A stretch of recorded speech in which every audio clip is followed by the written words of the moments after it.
తమరు ఏ ప్రశ్నకైనా సమాధానం ఇచ్చేది తమరు నాకొక వాగ్దానం ఇస్తేనే. ఏం వాగ్దానం? నా ఇచ్ఛాపూర్తికై వాగ్దానం. నీ ఇచ్ఛ ఏమిటో తెలియకనే నీ ఇచ్ఛాపూర్తికై వాగ్దానం మేమెలా ఇవ్వగలము? ఇక తమరు నాకు మాట ఇవ్వలేకపోతే నాతో మాట్లాడడంలో ఎట్టి అర్థమూ లేదు. తమరు మౌనంగా ఉండండి, నేను మౌనంగా ఉంటాను.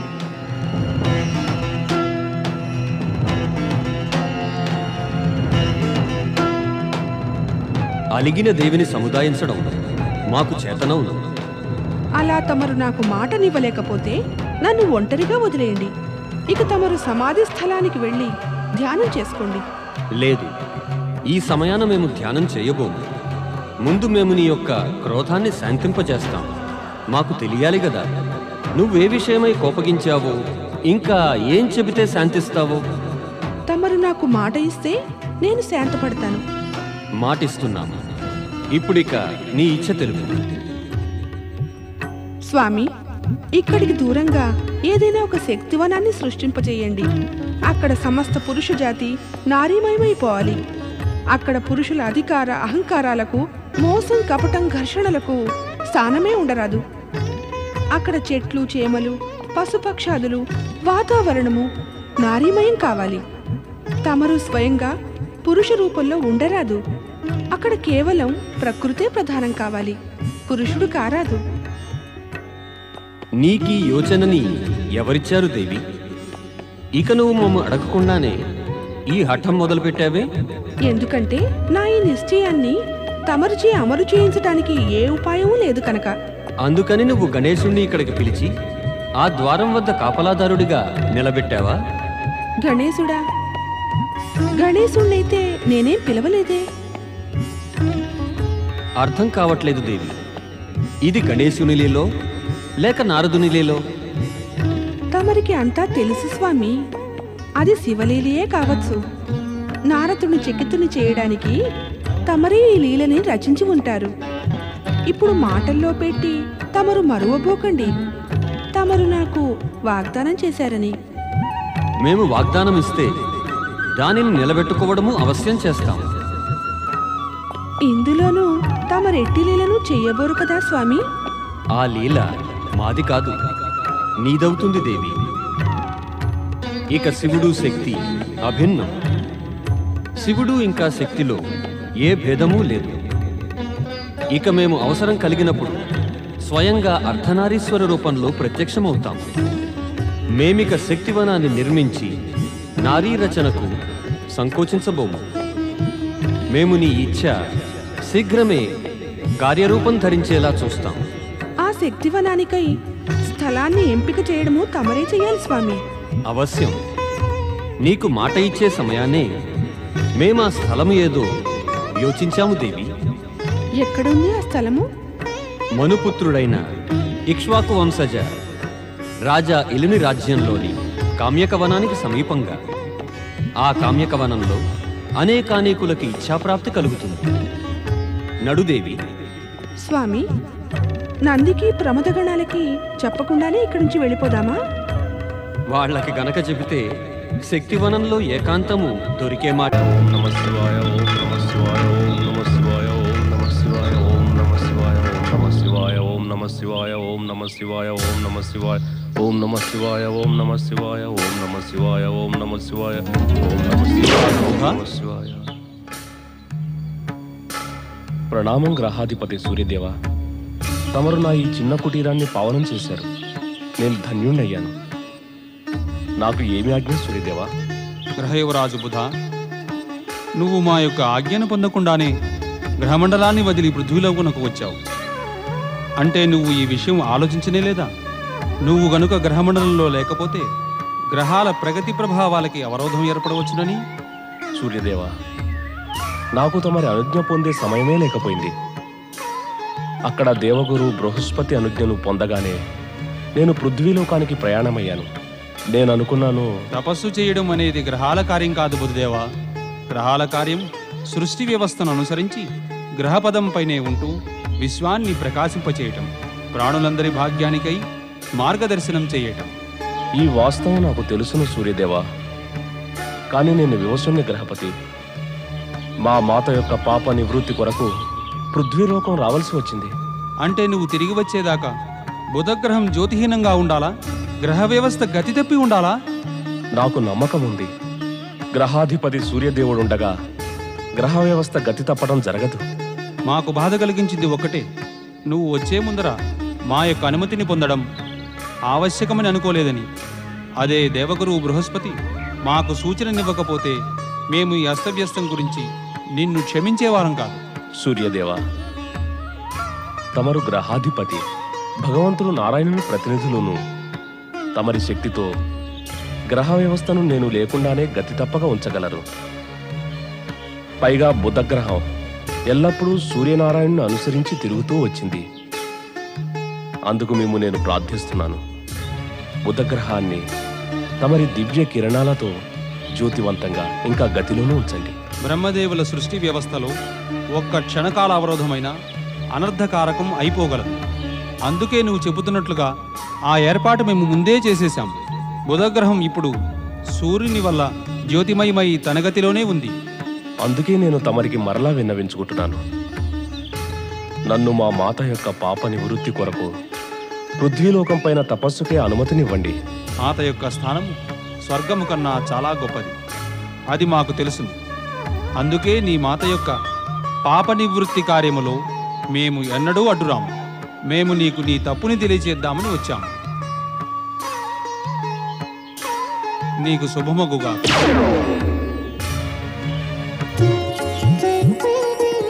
ఓం నమః శివాయ.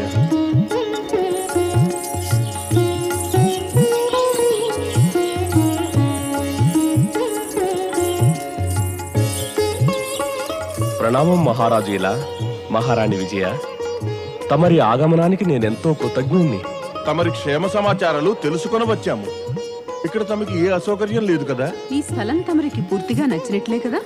అవును మహారాణి, ఈ రమణీయ స్థలాన్ని పొందాక నా తపోసాధన పటిష్టమైంది. అది విని మాకు ఎంతో ఆనందంగా ఉంది. ఇక తమరికి ఏదైనా అసౌకర్యంగా ఉంటే మాకు చెప్పండి. మహారాజా, యోగి కర్తవ్యం మనసుని ఆత్మలో విలీనం చేయడం.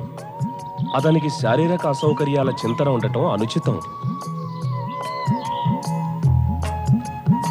నవయువక యోగి, తమరు మాకు తమరిని పరిచయం చేసుకోలేదు. తమరి తపస్సు యొక్క ఉద్దేశము చెప్పలేదు. నువ్వు ఇంతటి సుందరాకారుడివి, ఎంతో ప్రభావితం చేస్తుంది నీ వ్యక్తిత్వం. మరి తపస్సు చేసి ఏం పొందాలనుకుంటున్నావు? మా వద్ద సంకోచపడకు, మమ్ము నీవారం అనుకో. మహారాణి, నేను నా ఉద్దేశ్యంలో సఫలం అయ్యేదాకా నా పరిచయాన్ని తమరికి అప్పుడే తెలియజేయలేను. అందుకని తమరి ప్రశ్నకి సమాధానం ఇయ్యలేను. ఇది తమరికి ఇబ్బంది అయితే నేను ఈ కామ్యకవనాన్ని వదిలి ఇంకెక్కడికైనా వెళ్ళిపోతాను. లేదు యోగి శ్రేష్ఠ, మాకిట్టి ఇబ్బంది లేదు. ఒక తపస్వి తపస్సు వల్ల మాకు ఇబ్బంది ఎందుకు కలుగుతుంది?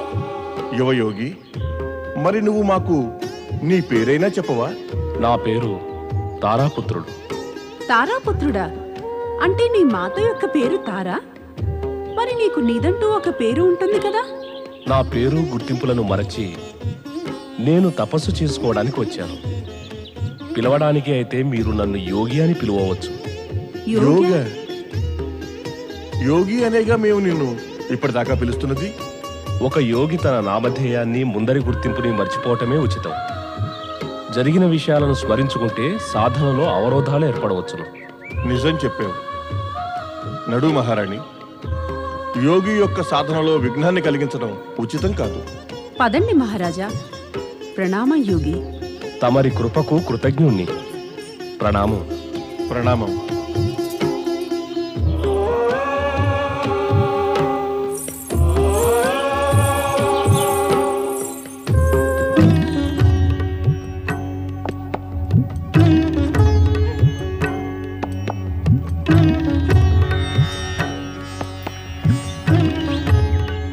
అటు చూడు దేవి.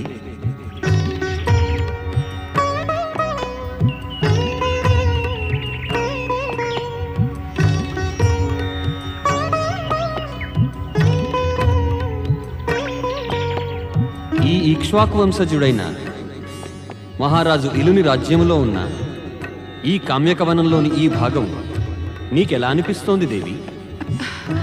సుందరమైనదే స్వామి. శక్తివనానికి ఈ రమణీయ స్థానం ఉపయుక్తమేనా? ఇది నేను తమరి ఇచ్చకే విడిచిపెడుతున్నాను స్వామి. తమరి ఎంపిక నాకు అంగీకారమే అవుతుంది. ఇక మాకు నీవు ప్రతిపాదించినది అంగీకారమే. అర్ధనారీశ్వరుడి నుండి ఇప్పుడు పూర్ణ నారీ రూపాన్ని ధరిస్తాం. ఓం నమః శివాయ, ఓం నమః శివాయ, ఓం నమః శివాయ, ఓం నమః శివాయ, ఓం నమః శివాయ, ఓం నమః శివాయ, ఓం నమః. అక్కడ చూడండి స్వామి, తారాపుత్రుడు బుధుడు తమరి ఆరాధన చేస్తూ తపస్సు చేస్తున్నాడు. మేము బుధుని కోరికని అవశ్యం నెరవేరుస్తాము దేవి. కానీ బుధుని ఈ ఆశ్రమాన్ని నారీమయ శక్తివన పరిధి నుంచి బయటే ఉంచుతాం. ఎంతటి విచిత్ర సంయోగము స్వామి! ఇతను స్వయంగా ఈ కామ్యక వనములోకి వచ్చి శివారాధన చేస్తున్నాడు. ఇది ఇతని ధర్మపిత దేవగురు బృహస్పతి యొక్క ఆదేశం. బుధుడు తన ధర్మపిత యొక్క ఆదేశమునే పాటిస్తూ ఉన్నాడు. స్వామి, తమరు నాకు చెప్పనే లేదు. తమరు బుధుని ఆశ్రమాన్ని నారీమయ శక్తివనానికి బయటనే ఉంచనేలా? అందుకు 2 కారణాలున్నాయి దేవి. ఒకటి కాదా, 2 కారణాలున్నాయా? అవును. మొదటి కారణం ఏమంటే, మేము బుధుడు నారీ రూపంలోకి పరివర్తన చెందాలని కోరట్లేదు. మరి రెండవ కారణం? రెండవ కారణం, మా ఇంకొక అన్య భక్తుని కోరిక నెరవేర్చాలి. కానీ ఇప్పుడు నువ్వు ఆ భక్తుని నామాన్ని అడగవద్దు. ఎందుకు స్వామి? సమయం వచ్చినప్పుడు నీకు దానంతట అదే అంతా అర్థమవుతుంది. తమరి ఆజ్ఞ ప్రకారమే స్వామి. ఇక మనం కామ్యకవనం చేరుకున్నాము కదా, మరి ఇక్కడ వెంటనే శక్తివనాన్ని సృష్టించండి. ఇక ఇప్పుడు అందుకు ప్రతీక్షించే ఆవశ్యకత ఏముంది? ప్రతీక్ష సమాప్తమైంది దేవి. మేము మా వాగ్దానాన్ని ఈ క్షణమే నెరవేరుస్తాం. ఈ నారీమయ శక్తివనము నిర్మితమగుగా.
ఈ నారీమయ శక్తివనములో ఆనంద నృత్యం ఆరంభిద్దాం.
नमः शिवाय ओम नमः शिवाय ओम नमः शिवाय ओम नमः शिवाय ओम नमः शिवाय नारायण नारायण शुभमस्तु ओम नमः शिवाय నంది మహాశయ తమరు ఈ విధంగా విగ్రహంలా నిలబడ్డారే పరమశివ శంకర్ల ఆదేశం దేవర్షి నారాయణ నారాయణ లేదు లేదు పరమశివ శంకరులు తమ పరమ భక్తులకు ఇలాంటి కఠోర ఆదేశాన్ని ఇవ్వరు ఇక పరమశివులు ఇక్కడ లేనప్పుడు ఈ ప్రణామం ఎవరికి మరేం చేయను దేవర్షి పరమేశ్వర్లు అయితే నన్ను నా నిర్ణయం పైన దృఢంగా ఉండాలని అన్నారు నేను నా నిర్ణయం మార్చుకుంటే ఏమైనా అంటారు పరమశివ శంకర్లు నంది మహాశయ కృపతో తమరు నాకు చెప్పండి ఈ సమయాన మహాదేవ శివులు పార్వతీమాత ఎక్కడున్నారు నాకు ఏమీ తెలియదు దేవర్షి నా హృదయంలో పరమశివ శంకర్లు ఇంకా పార్వతీమాతల దర్శనానికి వ్యధగా ఉంది కానీ నేను వివసుణ్ణి నారాయణ నారాయణ నంది మహాశయ కృపతో తమరు నా మాట వినండి మనస్సులోని కష్టాన్ని తమ శారీరక కష్టంగా మార్చుకోకండి ఇక తమరు ఈ ప్రణామముద్రని విడవండి అలా తమరి అలసిన శరీరానికి కొంచెం విశ్రాంతినియండి నంది మహాశయ స్వచ్ఛ మనస్సుతో తమరు మహాదేవ శివులు ఇంకా పార్వతీమాతల్ని స్మరిస్తే తమరికే పరమశివ శంకరులు పార్వతీమాతల జాడ తెలిసిపోతుంది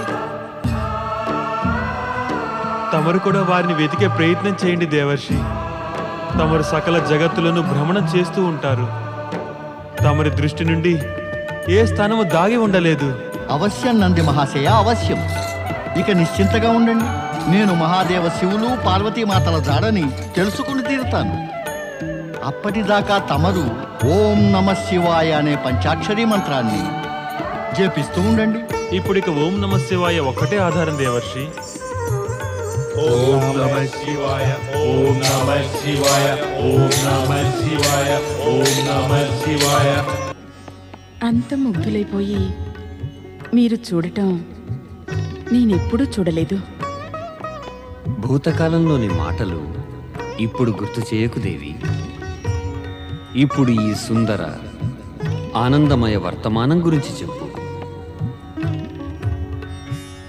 మేము పూర్వపు సంగతులన్నీ మరచిపోవాలని కోరుతున్నాము నీవు కూడా అంతా మరచిపో తమరి కరుణామయ రూపాన్ని తమరిక ఎలా మరచిపోగలరు పరమేశ్వర కరుణరసం ఇప్పుడు శృంగార రసంలో కలిసిపోయింది దేవి మేము నీ కోరికపై ఈ శక్తివనాన్ని సృజించాం ప్రేమ మరియు శృంగారాలను చరమస్థాయికి చేర్చేటందుకు ఇప్పటిదాకా నీవు చెప్పనేలేదు నీ యొక్క కోరిక పూర్తయిందో లేదో ప్రసన్నురాలివయ్యావా లేదా నా ప్రసన్నత అయితే ప్రకృతి యొక్క సౌందర్య రూపంలో ఈ శక్తివనంలో విరజిల్లుతూ వికసిస్తోంది మరైతే స్వామి ఆ అసంఖ్యాక భక్తులు ఏమవుతారు వారు తమ మనోవాంఛల సిద్ధికై మిమ్మల్ని ఆరాధిస్తున్నారు కదా ఇక వారు మీ కృపకెన్నడూ పాత్రులు కాలేరా తప్పకుండా అవుతారు దేవి నీకు తెలుసును కదా మేము మా భక్తుల కోసం ఒకే సమయంలో అనేక రూపాలను ధరించగలమని మేము ఇక్కడ ఉంటాము ఇంకా అక్కడ ఉంటాము ఎక్కడెక్కడ మీరుంటే అక్కడే మేము ఉంటాము శక్తి శివుని విడిచి ఒంటరిగా ఉండలేదు కదా నీవు నిజమే చెబుతున్నావు దేవి మరైతే ఒక రహస్యాన్ని మేము నీకు చెప్పడం మర్చిపోయాం. అది విని నీకు ఆశ్చర్యం కలగదు కదా? ఆశ్చర్యంగా ఉంటే మీ నుండే నాకు సమాధానం లభిస్తుంది. చెప్పండి, ఏమిటా రహస్యపు మాట? మేము ఒక భక్తుని కోరిక పూర్తయ్యేందుకు కూడా ఈ నారీమయ శక్తివనాన్ని సృజించాము. అంటే నా కోరికపై కాదా? నీవు కోరిక కోరడం కూడా మా ఇచ్ఛానుసారమే. మీరసలు ఏం చెప్పాలనుకుంటున్నారు స్వామి? నీవు మాకు పరమ ప్రియమైన దానం. ఇక భక్తులు కూడా అత్యంత ప్రియమైన వారు. మరి ఇరువురి కోరిక ఒకేసారి పూర్తయితే నీకందుకు అభ్యంతరమేమిటి? నారాయణ నారాయణ హరి హరి, లక్ష్మీ నారాయణ నారాయణ హరి హరి, నారాయణ నారాయణ హరి హరి. ఓం నమః శివాయ, ఓం నమః శివాయ, ఓం నమః శివాయ. నారాయణ నారాయణ.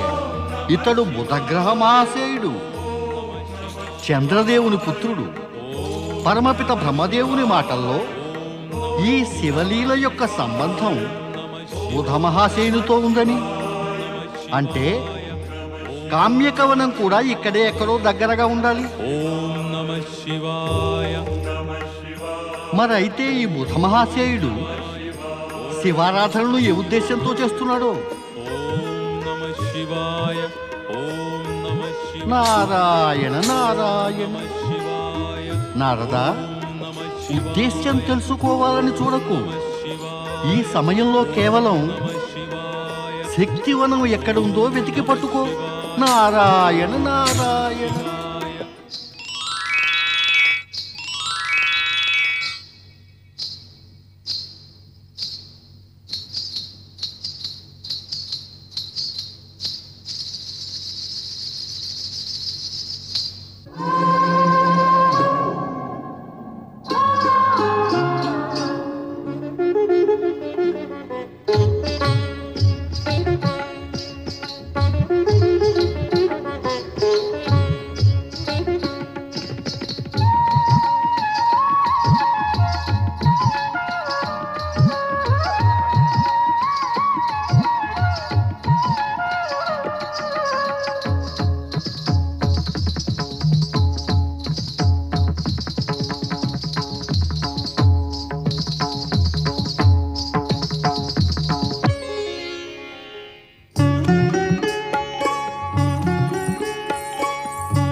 దేవర్షి నారదా, రండి, శక్తివనంలో ప్రవేశించండి. మీరు కూడా నారీ రూపధారణ చేసి మాతో ఆనంద నృత్యంలో పాల్గొనండి. రానానదా, ఆనంద నృత్యానికి ఇటువంటి సమయం మరల ఎన్నడూ లభించదు. వద్దు వద్దు మాత, కృప చూపి నన్ను క్షమించండి. ఈవేళ నేను మీ యొక్క అనుపమ రూపాన్ని చూసి ఆనందంతో ఆశ్చర్యచకితుడయ్యాను. పరమేశ, ఏమిటి ఈ రూపాన్ని ధరించారు తమరు? మీ డమరుక, నాగదేవత, చంద్రుడు, త్రిశూలం అవన్నీ ఏమయ్యాయి? అవి పురుషుడి చిహ్నాలు నారదా. ఇప్పుడు మేము సంపూర్ణంగా శక్తిమయమైపోయాం. ఏ పురుషుడైనా గాని ఈ శక్తివన భూమిని స్పృశిస్తే కనుక అతడు నారీ రూపుడైపోతాడు.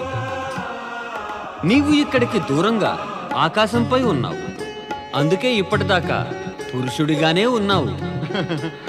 పరమేశ, నన్ను క్షమించండి. పరమేశ, మీ యొక్క మధుర రూపాన్ని దర్శించి నేను కృతార్థుడయ్యాను. నారాయణ నారాయణ. ఇక మీ అనుజ్ఞతో ఒక ప్రశ్న అడగనా? అడుగు నారదా, ఈవేళ నీ ప్రశ్నలన్నిటికీ సమాధానం లభిస్తుంది. పరమేశ, నేను చంద్రపుత్రుడు బుధగ్రహ మహాశయుని ఇక్కడే ఎక్కడో ఈ ప్రాంతంలో శక్తివనంలో చూశాను. శక్తివన ప్రభావంతో అతడు నారీ రూపధారణ చేయలేదే. ఆ క్షేత్రం శక్తివన ప్రాంతంలో లేదు నారదా. పైగా బుధునికి నారీ రూపం ఇవ్వడం మాకు ఇష్టం లేదు. సమయాన్ని వృధా చేయకు నారదా. నారదిగా మారి మాతో పాటు ఆనంద నృత్యం ఆనందంగా చెయ్యి. ఈ సమయం మరలా నీకు లభించదు కూడా. వద్దు వద్దు మాత, నన్ను తమరు కృపతో క్షమించండి. అదీ కాక నారీ సాంగత్య ఫలాన్ని ముందే అనుభవించాను. అందువల్ల మీ లీలలను నేను ఇక్కడ నుండే చూస్తాను. నారాయణ నారాయణ, ధన్యుడిని ప్రభు, ధన్యుడిని. తమరి లీలలను చూసి ధన్యుడనయ్యాను. తమరి లీలల రహస్యాన్ని గ్రహించటం కఠినమే కాదు, అసంభవం కూడాను. నారాయణ నారాయణ.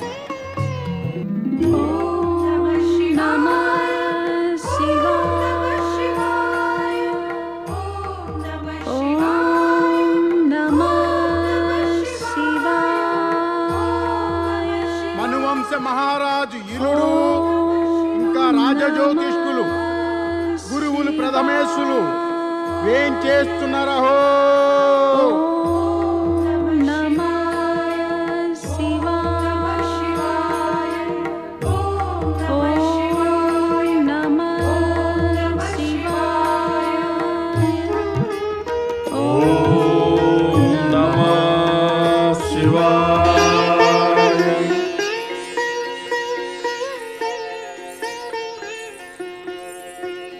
ప్రథమేశులకు ప్రణామం.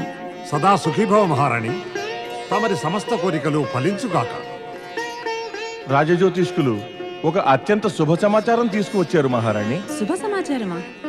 ఏంటా శుభ సమాచారం మహారాజా?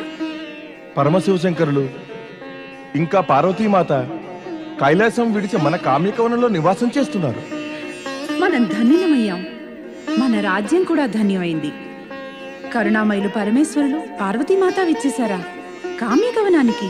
అంతకన్నా శుభ సమాచారం మనకింకేదైనా ఉండగలదా? మాకు కూడా ఈ సమాచారం విని అత్యంత సంతోషంగా ఉంది. పరమేశ్వరులు మనకు ఆరాధ్యులు. వారిని ప్రత్యక్షంగా దర్శించి పూజించే అవకాశం లభిస్తుంది. వారి ఆశీర్వాదంతో మన కోరికలు పూర్తవుతాయి. ఇప్పుడు యువరాజు కోసమై మనం అధిక సమయం వేచి ఉండనక్కర్లేదు. మహారాణి విజయ యువరాజుకు తన గర్భం ద్వారా జన్మనివ్వలేదు. ఇది సత్యం మహారాజా. మహారాణి విజయకు సంతాన యోగం లేదు. ఆమె ఎన్నడూ తల్లి కాలేదు. ఆమె ఎన్నడూ తల్లి కాలేదు. ఆమె ఎన్నడూ తల్లి కాలేదు. ఆమె ఎన్నడూ తల్లి కాలేదు. అకస్మాత్తుగా ఏం ఆలోచిస్తున్నారు మహారాజా? ఏమీ లేదు మహారాణి, నీవు చెప్తున్నది నిజమే. పార్వతీ పరమేశ్వరులను ప్రత్యక్షంగా పూజించే అవకాశం లభిస్తుంది. వారి ఆశీర్వాదంతో మన కోరికలు శీఘ్రమే పూర్తవుతాయి. అది నేను కాదు, మీరే అన్నారు మహారాజా. అది నిజమేను. ఇప్పుడు యువరాజు కోసం మనం అధిక సమయం వేచి ఉండనక్కర్లేదు.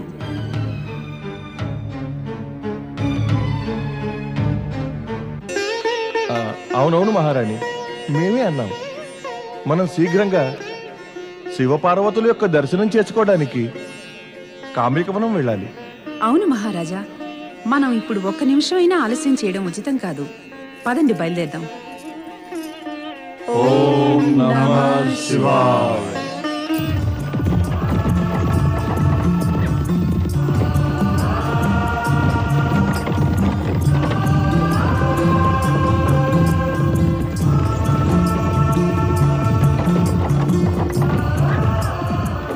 ఏమిటి ఆలోచిస్తున్నారు మహారాజా? ఈ వేళ మా జీవితంలో అత్యంత శుభదినం మహారాణి.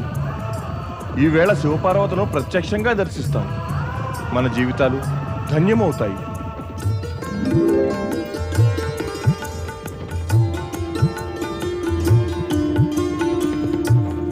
నారాయణ నారాయణ. పరమపిత బ్రహ్మదేవులు చెప్పారు, ఈ శివలీలలకు సంబంధం మహారాజు ఇల్లుతోనూ ఇంకా మరి బుధునితో ఉందని, వీరు మహారాజు ఇలుడు ఇంకా అతని మహారాణిను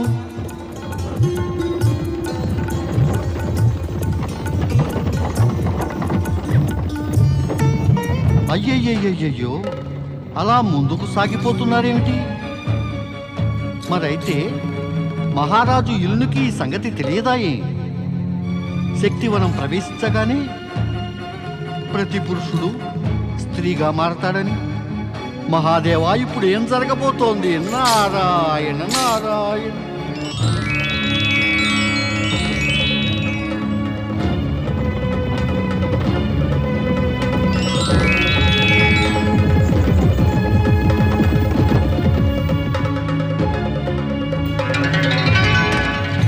శివ శివ శివ శివ శివ శివ శివ శివ శివ నారాయణ నారాయణ. మహారాజు ఇలుడు ఇలా అయిపోయాడా స్వామి? ఇప్పుడేమవుతుంది? ఏంటి ఇలా అయిపోయారు ఈ మహారాజా? ఏమిటి ఇలా అయింది మహారాణి? నీవు ఏమీ మారలేదు, నేనెలా మారిపోయాను? అకస్మాత్తుగా ఇలా ఆపద వచ్చి పడిందేంటి నా పైన? మీరు పురుషుడి నుండి స్త్రీగా మారిపోయారు. ఇప్పుడు ఏం చేయాలి మహారాజా? మనం శివపార్వతులను సమీపించబోతున్నావు మహారాణి. నీవు కంగారు పడతావే?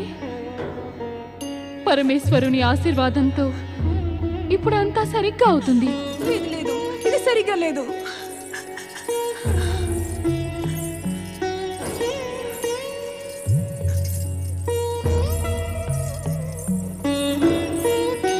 నేను స్త్రీగా మారిపోయాను.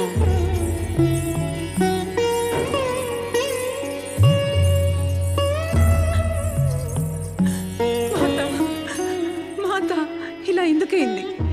నా స్వామి అకస్మాత్తుగా నారీ రూప పరివర్తితులైపోయారు. ఇది ఎటువంటి శివలీల మాత? ఆ పరమేశ్వరులు ఎక్కడున్నారు? ఈ శక్తివనంలో ప్రవేశించినటువంటి పురుషుడు పురుషుడుగా ఉండడు మహారాణి విజయ. వీరే మన ప్రభువుల శివశంకరులు.